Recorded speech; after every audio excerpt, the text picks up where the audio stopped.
안녕하세요. 오늘의 칼럼의 주제는 우울증 안전지대는 없습니다 라고 하는 제야로 말씀을 드리려고 합니다.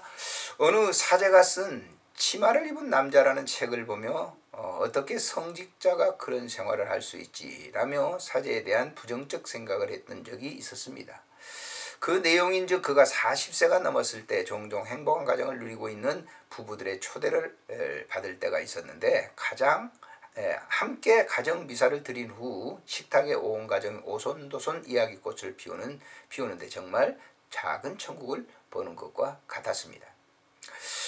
사제관으로 돌아와 그 가정을 연상해 보는데 잠시 자신이 한없이 초라해 보였습니다. 꼭 이런 길을 가야 하는가? 지금쯤 나도 그런 가정을 이루었을 텐데 청소년 때부터 사제길을 가는 것이 옳은 길이라 자신하고 지금까지 걸어온 길인데 왠지 이 밤은 그렇지 않습니다. 찬장에 놓인 와인을 혼자 마시는데 고동한 감정은 더욱더 깊이 엄습해 옵니다. 경건생활에 힘써 매진해야 할 시간인데 갈등의 고통은 깊어집니다.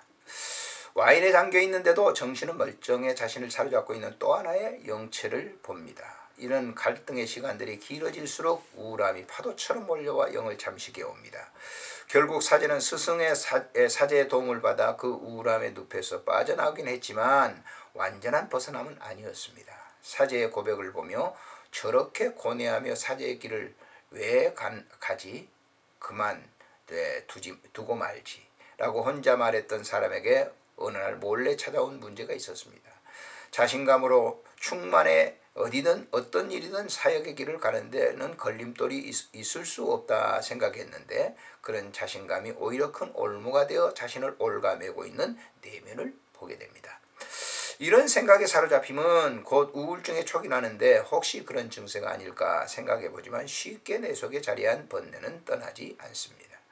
우울증은 빈부귀천, 남녀노소, 직위, 신분, 건강, 질병 따지지 않고 찾아오는데 이런 증세를 벗어나기를 기다리는 것은 매우 힘든 일이 아닐 수 없습니다. 하지만 우울의 흑암 저편엔 빛이 쏟아지고 있습니다. 우울증 누구에게든 안전지대는 없습니다. 그러나 그 터널은 결코 그렇게 길지는 않다고 하는 사실입니다. 어느 날 자신도 모르는 사이에 우울의 터널을 벗어났음을 보게 될 날이 있을 것입니다. 안녕히 계십시오.